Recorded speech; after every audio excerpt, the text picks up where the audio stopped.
Rated X. Welcome to the LaunchPad podcast. Right you are, motherfucker!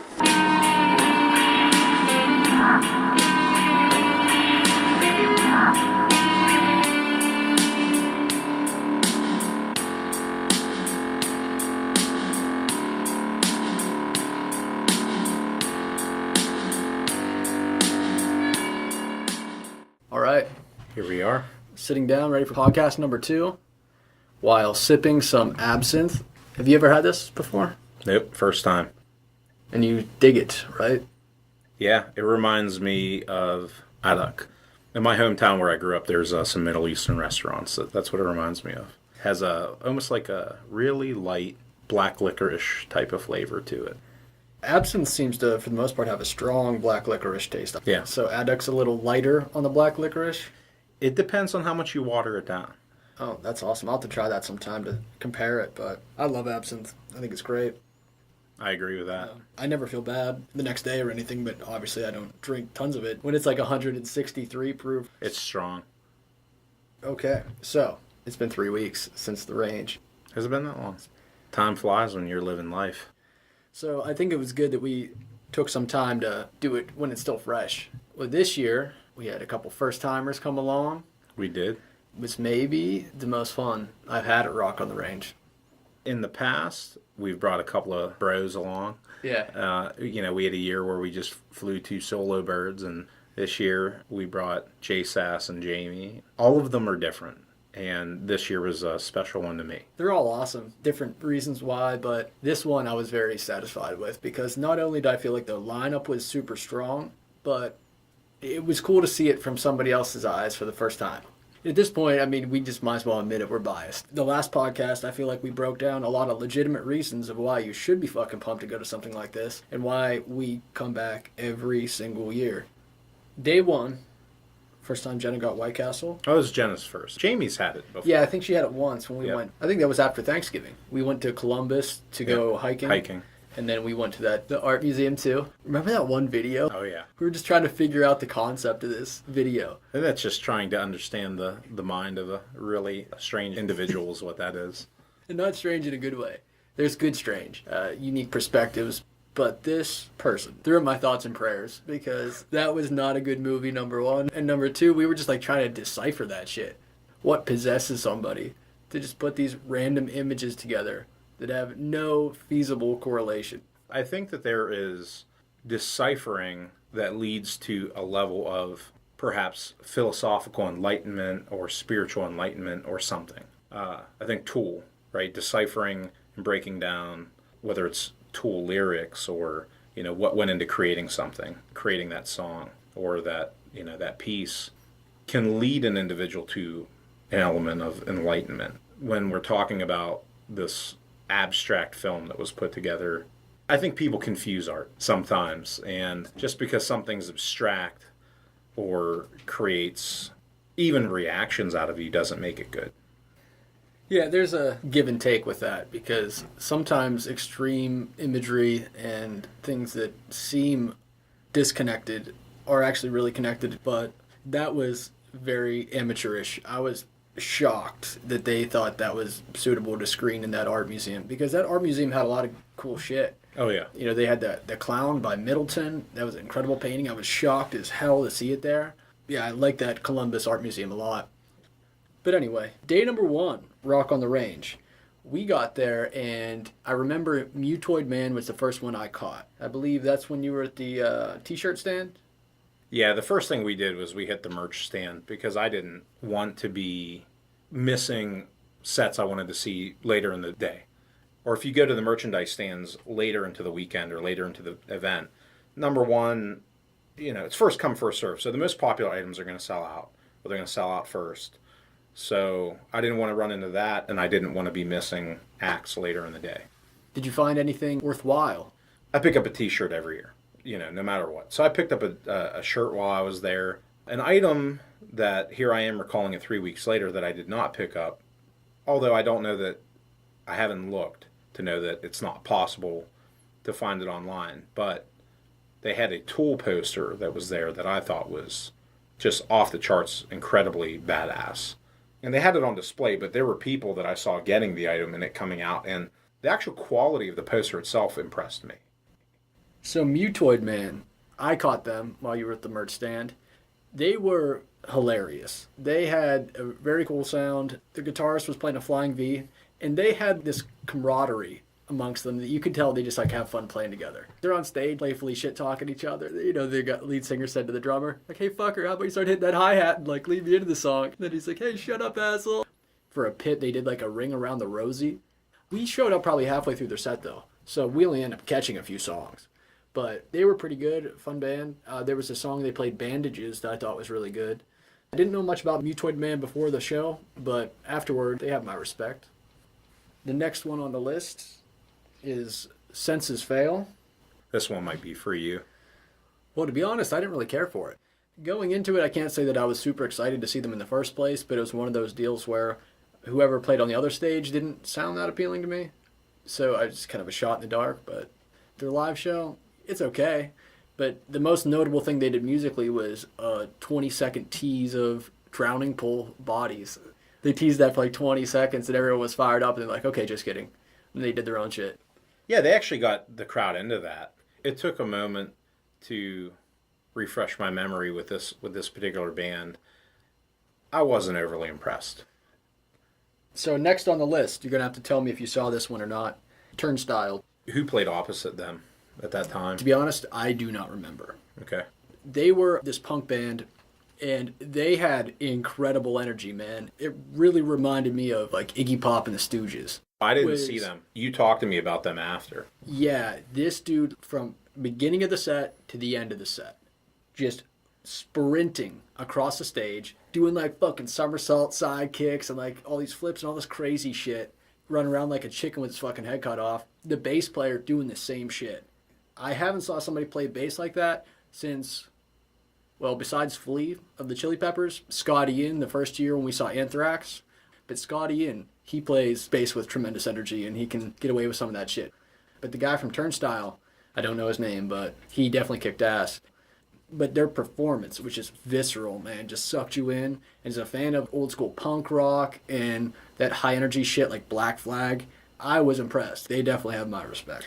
Those style of punk bands, I feel like there is the most optimal setting to see them in, which would be like a New York nightclub, or that's where I feel like you really experience punk. Oh yeah, when it comes to American punk rock, quick breakdown.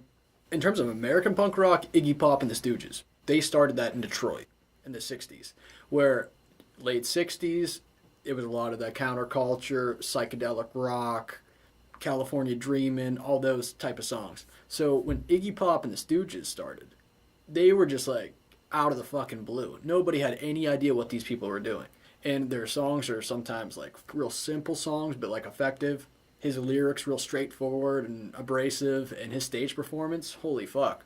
This guy is, to this day, the most insane performer ever. He was the guy that started jumping in the crowd and crowd surfing. Like, lead singers never used to do that. He was doing that shit in 1967.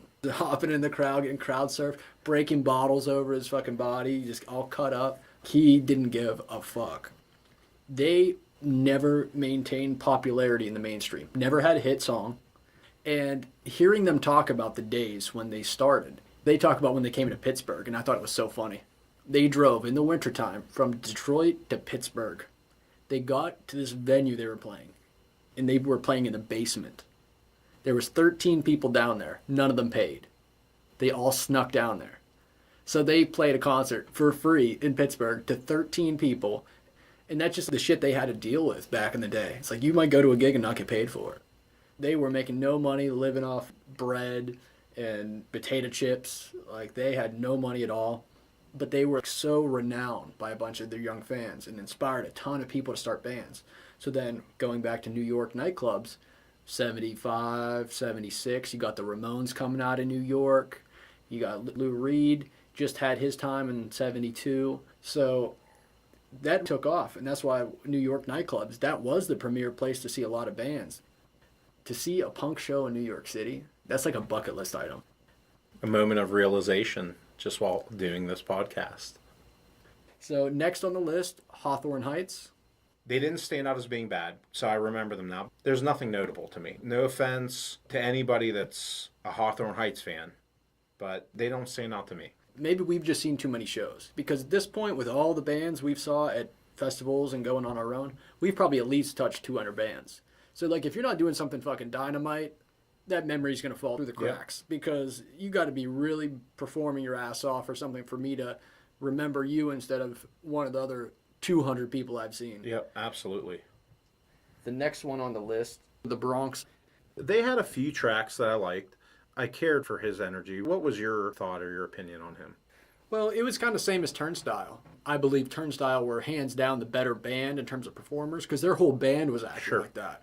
I think for that hardcore punk stuff, I think he's really good. If I was the manager of that band, I'd be like, this backing band here, you better either start pulling your weight a little more, or we're going to get some more people. If you have a lead singer that into it and that commanding, and then his backing band is bumps on a fucking log. I agree with that. Really active frontman. The remainder of the band didn't seem to bring the level of charisma. They had a really difficult time always being the first or a really early main stage act, because you're there to warm the crowd up. So in the earlier tracks that they had laid out on stage, and maybe rightfully so, I just wasn't really into them. But by the later part of their set, they really, on a couple of tracks, really started to win me over. Some of their best material came out in the last few tracks that they played. For a band like that, that's a tough venue. So 10 years. I didn't know a ton about them, a couple songs, that's it. I walked away pretty impressed. Absolutely. I also dug their cover of Nirvana, Heart-Shaped Box. Yeah, he came out in the crowd, seemed to really win them over. I was surprised by how many songs I actually dug. I'll have to maybe revisit some of their songs, learn them by name, and check them out a little more. They have a couple of like really notable top tracks. Wasteland, Novocaine. Yeah, Wasteland is the first one that stands out to me. They were the first band that really stood out to me on Friday. Fuck yeah. Next, Greta Van Fleet. Throughout the weekend, constant comparisons to Led Zeppelin, which is warranted. But on one hand, though, I don't like how that's like the constant thing that's brought up with them. It's like, yeah, we get it. They sound like Led Zeppelin, but they're fucking good. They perform well. I did not know what he was thinking with the wardrobe he chose. I thought the outfit choice was unique. I did not know a ton of Greta Van Fleet. We listened to some on the way down. I was excited to see them, but I walked away from the weekend, and they are a band that they were one of my favorite bands from the weekend, without question. So, you know, I have almost entirely nothing but positive thoughts when it comes to Greta Van Fleet. You're just naturally going to have the comparison with the lead singer, that he sounds like a modern day Robert Plant. I mean, you know, one of the things that I have just said straight up that I will go down in history regretting is that I was not around and I did not have the ability to ever go see Led Zeppelin live. And I don't like that comparison is forever going to be made to Greta Van Fleet, because I feel that they are unique in their own right. Guys' vocals are unreal. One thing that is almost unaccounted for, at least to me, was just the energy, the charisma, the vocals were just off the charts. They are a band that I definitely would and will go see them live again. What stood out about his singing style seems so effortless. Oh, like, absolutely. Because you see some people out there and they're just like scratching and eking out every note, and he was just like, yeah, I'm doing this shit. Some people have a gift. Yeah, he really is the real deal. But that whole band, though, man, The there's vibe. not a weak link in that band. The drummer was really good. The guitar player was excellent. The bass player was. Yep. The bass player actually played a couple different instruments. Did some keyboard work, too. So, yeah, I was really, really impressed with Greta Van Fleet. And they're young as hell. I think they only might have 2 albums out. Yeah, I got to think that this is just early stages in their creative evolution. So Next on the list, MGK, Machine Gun Kelly. Second time we saw him at Rock on the Range. How badass is that? Not only did we see him 2 times, but both times at Rock on the Range. Second stage, now main stage. So what were your impressions of MGK this year? to me, it was cool to see him perform on the main stage. That's That's what I appreciated the most. His was the first act that came out and really had the crowd moving, like really had people jumping around and just getting active. But if I had to compare the last performance at Rock on the Range to this one, he brought a little bit more to the table the last go around. To me, the last time he performed, he had a chip on his shoulder. He had something to prove. And he performed saying, the next time I'm going to be here, I'm going to make the main stage. So this time, I have nothing bad at all to say. It was a solid, from top to bottom performance. The dude did not disappoint. But he performed like he made main stage. I had the opportunity to catch the drumstick. He threw the drumstick and Jay Sass was standing right beside me. I leaned back and I grabbed this thing. I have it. And then this other dude also has the end. So He pulled it? No. I turned around and I was like, dude, I'm way faster than this dude. I could fucking just ninja this shit. But he had like an MGK shirt on, looked like a pretty big fan. So I was like, you know what? Probably more important to him than me. I was impressed with the drummer. I was really impressed with the drummer. Yeah, their drummer's good. And that's what I think is interesting. When he was first announced to playing, it was all this, oh, what's all with this rap on the range, bullshit, fuck rap, all this ridiculous shit, right? Machine Gun Kelly has a full fucking band with him playing. So if you don't think he has a deserving spot at Rock on the Range, you're fucking out of your mind. Listen to that drummer play. And you tell me he doesn't deserve to play fucking main stage. One of the things that always sticks out in my mind about Machine Gun Kelly, the dude just performs with a supreme level of confidence. And what stood out to me about the drummer when I was watching them play, and you talked about Greta Van Fleet, the drummer stood out to me as just performing in an effortless way. And one of the things I remember repeatedly, this dude was just chucking his fucking drumstick unbelievably high into the air and just catching it, just continuing flawlessly mid-performance. Yeah, on time. On time. Every single one of those, every time he chucked that thing up in the air, you know, as a live performer, if you're not just on point, there's the possibility that you're just not going to catch it. You're going to drop that drumstick, or you're going to catch it and your timing's going to be off. And man, that dude did not miss a beat. I agree with you that he seemed a little hungrier the first time. You know, once again, can't take anything away from this performance. If I go to see MGK and he does that same performance for every time I see him from now on, I'm happy as hell. He had a cool ass microphone. He had this like Cobra microphone. And what really stuck out to me was that he covered Rage Against the Machine, Bulls on Parade. Honestly, the perfect fucking song to cover for him at Rock on the Range. Because it's rap, it's rock, it's both. And he fucking nailed Zach De La Rocha's vocals. I could have swore we were listening to fucking Rage, man. Yeah, that was my favorite track that they performed live this year. I was, once again, very, very impressed with Machine Gun Kelly. Next up, Breaking Benjamin. I'm a big fan of Breaking Benjamin. I actually think that I walked away this year an even bigger fan. And what was cool is our first year ever, when we ended up getting there, we saw Breaking Benjamin. But Yep. that's before we snuck on the field and stuff. So Yeah, we saw them from a distance. This time we saw them in the field. saw a full set. That's the second Nirvana cover of the weekend, is they did Smells Like Teen Spirit, which, if memory serves, I'm pretty sure they also covered the same song the last time at Rock on the Range. But with their own material, though, they did great. Diarrhea Jane, everyone flips out about that song, and I'm not saying it's a bad song by any means, but They have plenty of others. yeah, there's other songs that I think is a little more impressive, but they sound great live. They really do. Are there any tracks in particular, one or two, to you that stand out to you as notable? Yeah, Dear Agony, I think is a good song. Oh, yeah. Knowing you and your level of intellectual knowledge surrounding music, culture, musical artists, that's one of the things that I have personally always appreciated the most, is even bands that I know or bands that people know, you always slide these songs out that I've never heard. And then it just kind of blows my mind. Why don't people know this song? This is probably one of the best tracks that they've ever cut as an artist. There's a reason why a lot of people don't like this. Think about, man, what do people really like most of the time? Yeah. They like the catchy, can you tap your foot to it? Can you sing along to it? That's what they like. And I'm not Yeah. knocking that. I like some of that shit too. But to me, that's a whole different bucket. Some bands do that just to make it to the next level. I like when artists challenge themselves. catchy isn't always better. If it's catchy, there's a lot of times where lyrical meaning and substance gets kind of wiped away with accessibility. Next up, A Perfect Circle. They were my personal favorite band from day one. And that's saying a lot. They took it to a whole other level. One of the things that I definitely appreciated is that when you saw the crowd, it wasn't all this crowd surfing and it wasn't all this moshing. It was people actually sitting there and observing a performance.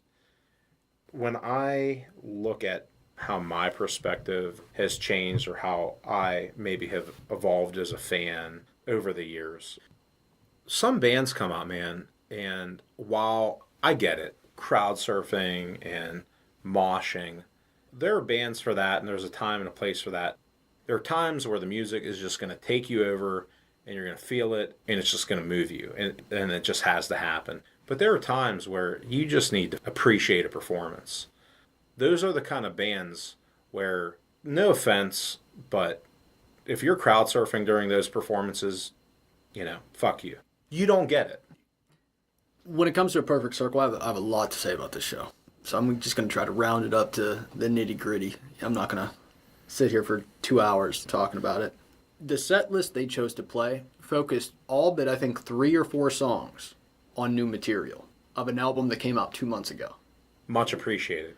They were self-aware enough to realize they were playing the biggest rock festival in America, and that if they came out with a bunch of hard-hitting songs, that it was going to be a zoo in there. And I don't think they wanted that. That's my opinion. They blew me away from the first chord. I don't know how to explain it. Out of all the bands that we got separated with, this is my biggest regret on that. Because not only was the show incredible, and then we would have rocked the fuck out together like bad motherfuckers that we are, dude, we met some downright incredible people. This is my first time ever seeing A Perfect Circle. And that was a situation where literally everyone around us was fucking awesome.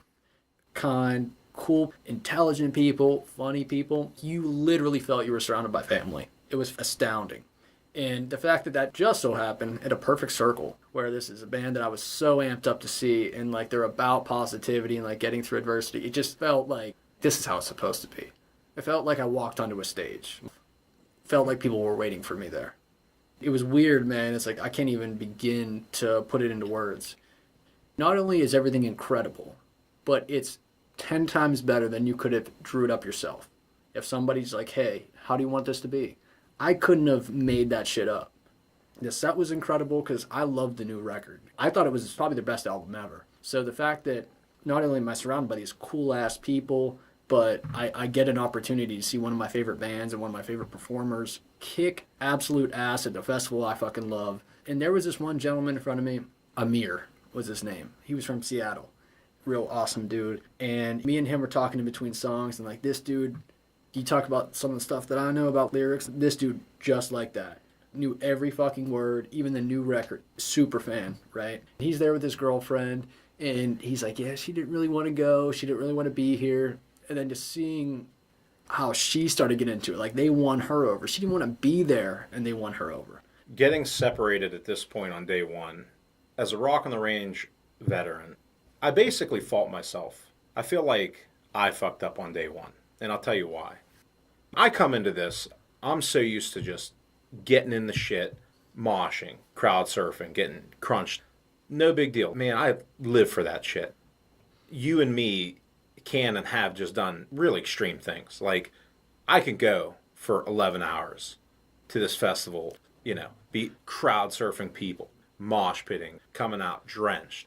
Where I messed up on day one is bringing somebody new and expending too much energy in the first half of the day. And we approached day 2 and day 3 differently, and it made for a better experience. Of some of these cool people we met Amanda, but she was really cool, handed us beer. So that was really thoughtful, especially when it's $12 a beer at the festival. I didn't get as much time to talk to them as you, but yeah, they seemed really awesome. I understand circumstances being what they were, but not only just us together enjoying the show, you're kind of a people person like I am. If I meet some cool people, I want to be their friend. Like, I want to talk, I want to hang out. You really would have liked their crew. One person was from Pennsylvania. This lady, Nicole, she was from Mount Pleasant, actually. Okay. And her brother was cool enough to get her a ticket for Rock on the Range as a birthday gift. I told her, that's a cool-ass brother. Like, to be mindful enough to actually get her a concert ticket, see 60 bands over the course of the weekend, that's actually awesome. And then I met Ashley from Kentucky. She's actually the one that brought up Louder Than Life. I think that was one of the reasons everything happens the way it's supposed to, right? Like, while I know I would have really vibed with this group, I wasn't meant to be there. That's not how it happened. So I think, in the grand scheme of the universe, why do paths cross? I think one of the reasons is you were meant to meet these folks. I think that you were meant to learn about Louder Than Life and Nine Inch Nails headlining this killer festival in Kentucky. So I don't know. The universe put that ball in your court. Seems like it should be something to react to. Yeah, and it was just cool because she mentioned Louder Than Life. Then the next day, I get to the festival, right? And then I find that flyer. It was just printed off. They just released it. When you know it, less than 24 hours later, my favorite all-time band just so happens to be headlining that festival I found out about the day before. Oh, so that's actually another omen in a way. That's almost like Paulo Coelho, the alchemist type shit. That's signs from the universe. I knew that we found out about Nine Inch Nails headlining, but the fact that that came a day later after you just heard about it from, this incredible paths crossing. I just couldn't help but laugh. Final last little point about A Perfect Circle is the stage show was great. Maynard actually was centered up in the stage. Contrary to Tool. I was happy with their set list. I know some other people weren't always impressed with that overload of new songs, but hey man, it was a strong record. First time they had a record in 12 years. That to me sounds more of like an attachment to what you know than just actually appreciating what's in front of you. I don't know how anybody could actually experience that performance and not appreciate it. A Perfect Circle, I think it was my favorite concert of the whole fucking weekend. Oh, wow. Next up, Alice in Chains. So, here's the big reveal. We left. We left. I love Alice in Chains. Same. But it's not Alice in Chains if Lane Staley and Mike Starr are both deceased. I'm not saying the band shouldn't carry on. I'm not saying the band should not play the songs, Man in the Box and Rooster and those songs. I'm not saying they can't even play those songs. When half the band changes. Yeah, it's like almost disrespectful for me. If I sat there and act like I was into it, the whole time I would have just been wishing for Lane and Mike. That's just how it is. And so I caught one song of the whole set. Because after the Perfect Circle, me and Jay Sass, we were like just so blown away at how well that went. That like we went to get more wine from Maynard's wine stand. Alice in Chains on day one was the only band that played after 10 Years came on. Clearly disappointed me. It's just not the same to me. It's not the same. So, and at that point, I was hungry. I was ready to go. When we dipped out to get something to eat, I thought that was a good decision. Yeah, and I didn't catch up with you till getting the text a little bit later on or whatever. So, I mean, we were up pretty close for a bunch of their songs. So, it's not Alice in Chains. If you want to carry on, change the name, cover the songs, do what you want to do, but just disrespectful. Yeah, I think it's almost disrespectful. So day 2, Black Veil Brides. Now this was a band that we didn't know much about. I couldn't even name a song if you put a gun to my head. I had no idea about their live show. We saw them. They're not terrible, but once again, they didn't really get to me. Yeah, same. And I actually left halfway through their set to go get alcohol. Yeah, I think that was a set that I left somewhere in between. I gave it 3 songs. It was okay, but I didn't feel like if I left, I would be feeling like I missed much. So, next, Bullet for My Valentine. What are your thoughts on Bullet? I'm a fan of Bullet for My Valentine. We've seen them twice, and they're a quality band. I'm not some huge super fan, but they put on a good show, and they're good for that festival, man. Yeah. Even if they're not my tip-top favorite, it makes it a fun concert to be there for. People seem to get really into it. They have some good surf, some good pits, so. That's kind of where I'm at with them. Like, I don't have a ton to say about them, but they put on a great show. At that point, we had to evacuate the stadium for a rain delay. Now, I heard some people bitching online about the rain delay, and I did my share of bitching the year prior. But it just so happens that this year it worked out extremely well for us. Our hotel had free drinks at the bar from 5 to 7 or something? They had a special at the hotel for unlimited drinks from 5 to 7 p.m. On that note, people griping about rain delays. You can focus, number one, on the negative, or you could focus on the positive.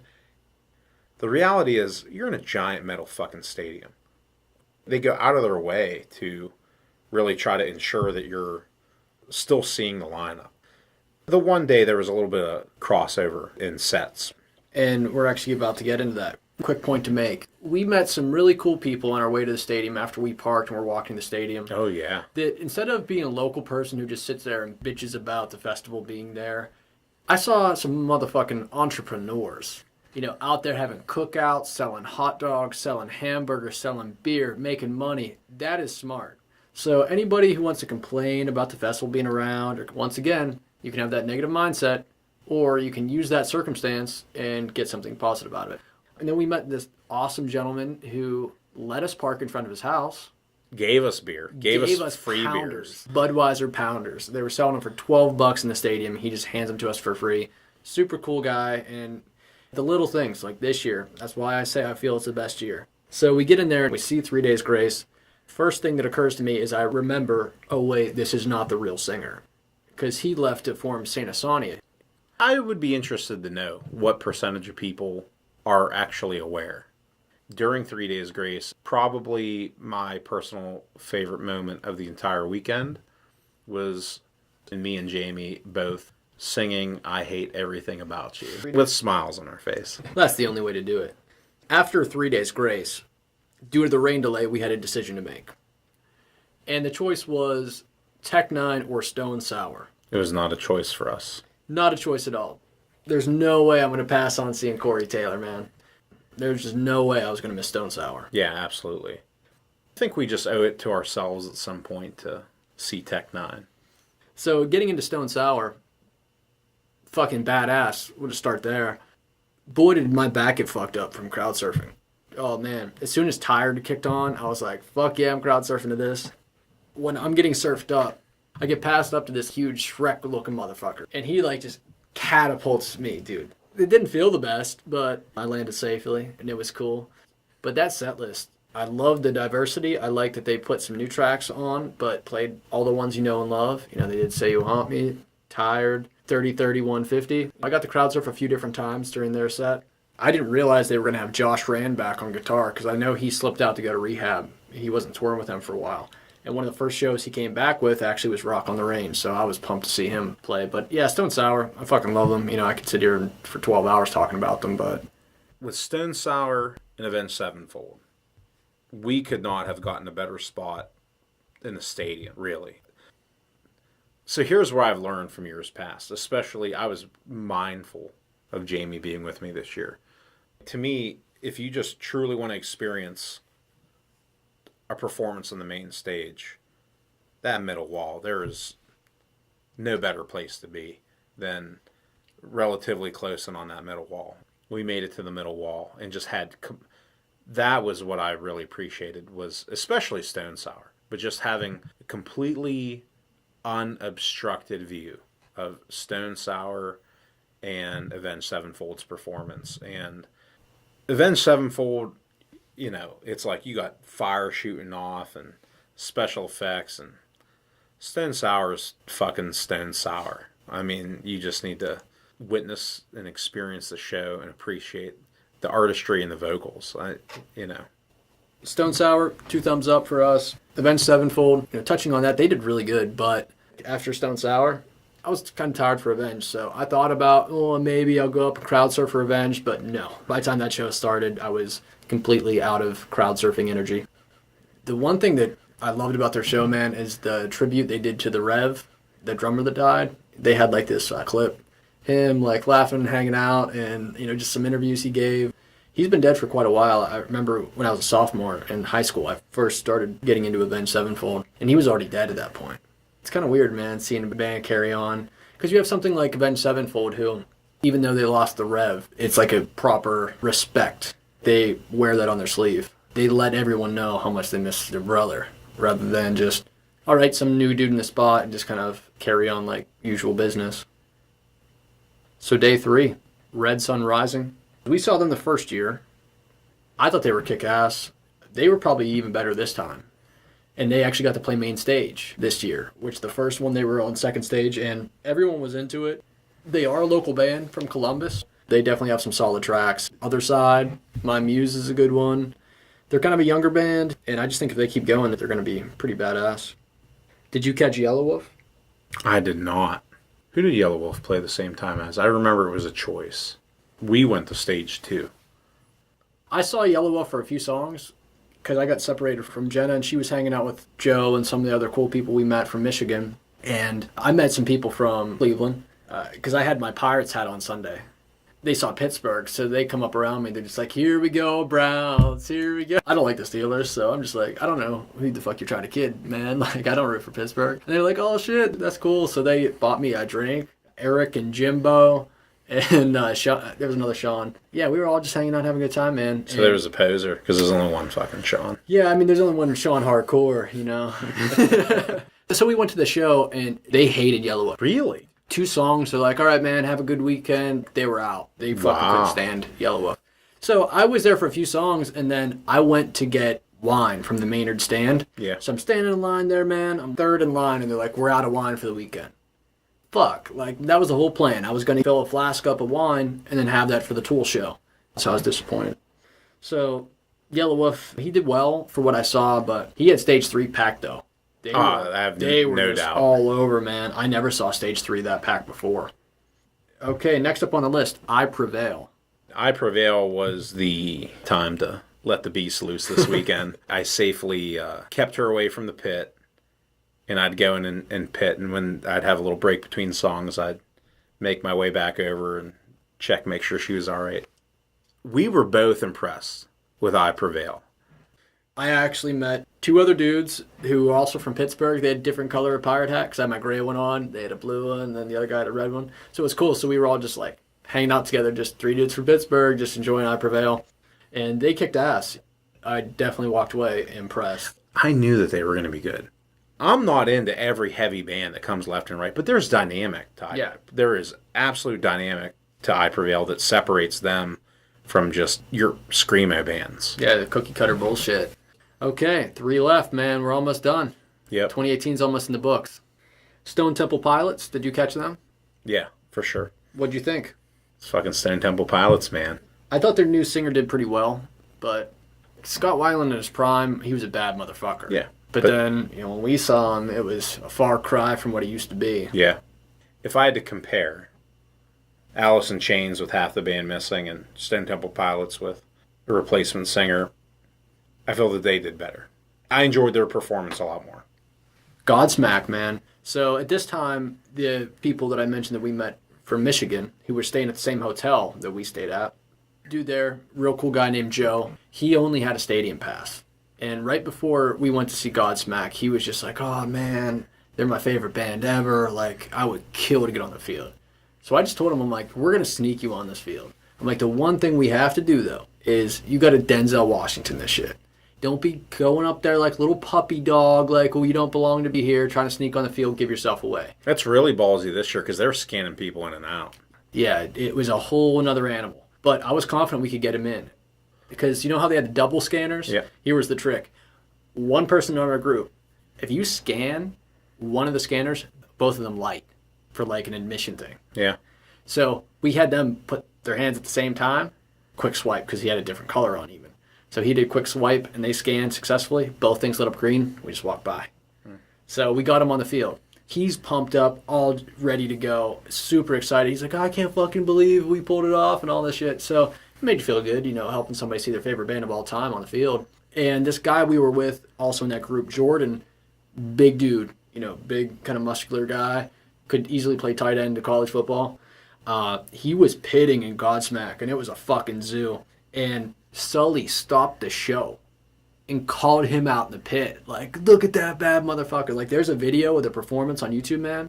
If you go to 58 minutes in, they stopped the show to, like, give him props about what a badass he is. Anybody gets knocked down, he's the first one helping them up, like, being real nice to people. So yeah, and he's like, that made my fucking life, dude. Sully calls me out at Rock on the Range, and that was a real badass moment. So going from Stone Temple Pilots to Godsmack to Tool. Here's what happened for us. We went straight up, and we were like one person from the middle wall on the left side. And I don't know what the fuck I was thinking, but I looked on the right-hand side. I saw what looked like completely open spots on the wall. There were not people standing there. Yeah. We literally ran around to the right side. And I got over on the right-hand side, and I was like, holy shit, I fucked up. Because there were people there. From the left side, it looked like nobody was there. No, they were sitting down. Oh, shit. The more time that goes by, the more people are going to pack in. So, you know how, like, you come across, like, really cool people and really kind of whatever people, you know, you come across the full spectrum, right, in the weekend that you're there. When we were close to the middle wall, there were, like, a couple really tall motherfuckers, like, right in front of us. And it's not their fault. They're just born the way that they are. But it doesn't make it great for people behind them. So Stone Temple Pilots, there were, like, a couple of just really shitty people beside us. And it, you know, the band itself was, I enjoyed the performance, but sometimes I don't even know what the fuck some people are thinking. Like, they're like right there, man, for Godsmack, or right there for Tool Lake, and they just hop up and leave and whatever, man. Godsmack comes, we move further up and we move closer. We're like basically one person between me and the wall at this point. I got to the point of not even caring if I got the wall. I just wanted Jamie to get the wall. So when you talk about meeting cool people, I met a really cool guy from Kentucky. Really? Yeah. Cool people from Kentucky. I just got to say, you can go anywhere and you're going to meet good people, shitty people, whatever. But me and Zach both had really cool experiences with people from Kentucky over the weekend. And this guy he was an older gentleman. He was a Rock on the Range veteran. I think he had been coming for like 5 or 6 years. I think he was going to retire. He was not going to come this year. And then he heard that Tool was coming to headline. He had saw Tool like 12 years prior. Damn. Along the lines of Kentucky, I learned that you say Lowellville. I did too. I was like, Louisville. And they're like, no. Yep. Yeah, that's funny. When Tool came on and performed, I really I was present. And I was just paying attention to the performance. And I was being observant of the behavior of the crowd and the people around me. And just as much as I was taking in the performance, I found myself off and on at periods being slightly reflective of the behavior of humanity. It was a fucking zoo where we were at.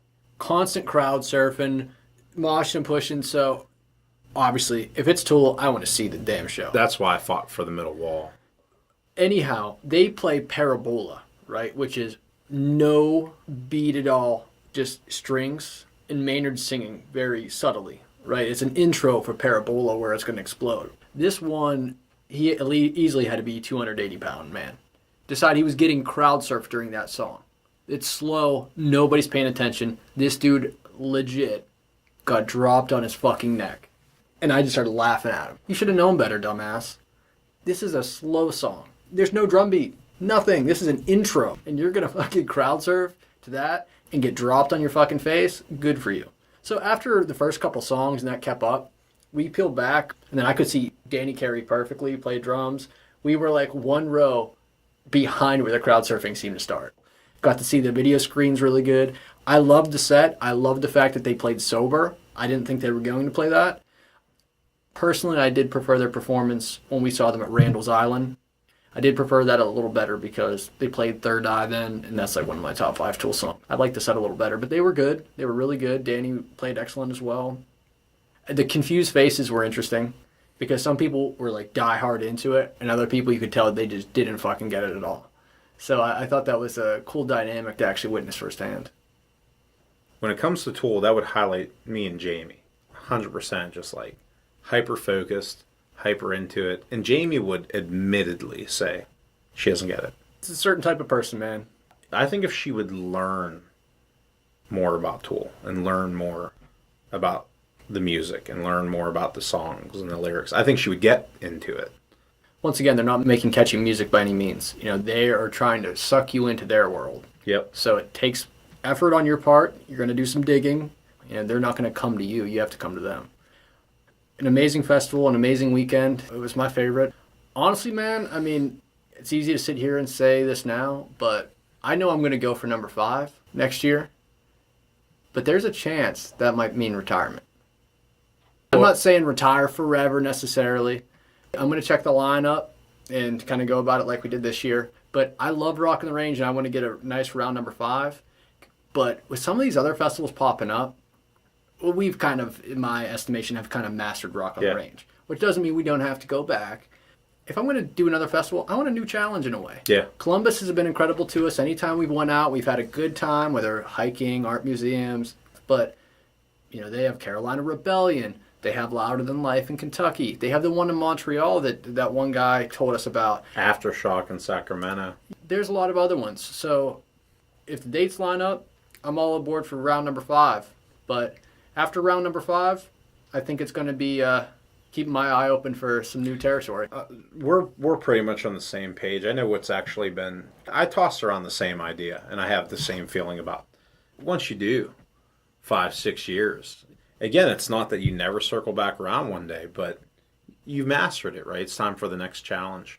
So I know the one that I would want to see at Rock on the Range, the one that undoubtedly would draw me back, would be 9 Inch Nails. 9 Inch Nails headlining an event like that would, no question. Yeah. There's 50 states out there, man. You always get pumped up about traveling, and if we wanted to, say, go to Aftershock, or if we wanted to go to Carolina Rebellion, we have the balls to do it. Fuck. We went to Toronto to see Iron Maiden. One concert. Yeah, and I know we're up for a new challenge, and I love Columbus, and I'm down for going again. I think after year 5, it would just strictly, I'd have to love the lineup. Here's my tip. My tip is, eat a Cliff Bar or 2 before you walk in. Drink a Gatorade before you walk in. Like, be hydrated before you walk in. Take in a refillable, empty Gatorade bottle. Those are my takeaways. Why does that matter? Why is it important? Well, I watched the guy pass out from just pure being drunk and dehydration. And if you really want to get a notice on how hydrated you are, if you urinate and there's yellow in your urine, that means you are not hydrated. If it's clear, that means you're perfectly hydrated. So that's another tip. One last little thing I think I forgot to mention with MGK. Once they covered Rage Against the Machine, there was a bunch of jostling around and pitting, and this one gentleman staggered out of a fucking pit, put his hand on the guy behind me's shoulder, and vomited on his sneakers. I was a centimeter away of getting fucking puked on. So yeah, hydration is key because you're getting thrown around in a fucking pit, man. You might get nauseous and just yak all over the place.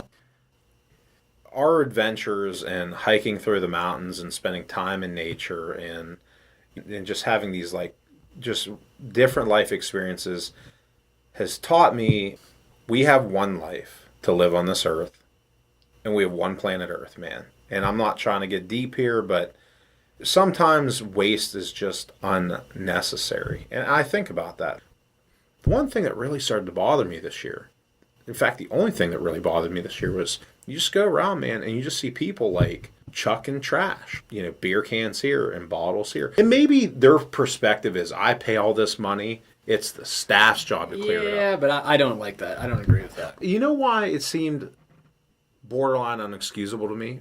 Because another thing I paid attention to, every single exit you walk in and out of, on and off the field, there are recycling cans and trash cans. So it's no one person's responsibility. But, we all have our own individual choices. That's my awareness and my evolution this year. Another kick-ass year, and we're officially masters. I'm going to say it right now. I think we have mastered the Rock on the Range experience. All right, well, on behalf of Sean Hardcore, we're signing off. Signing off the fucking LaunchPad.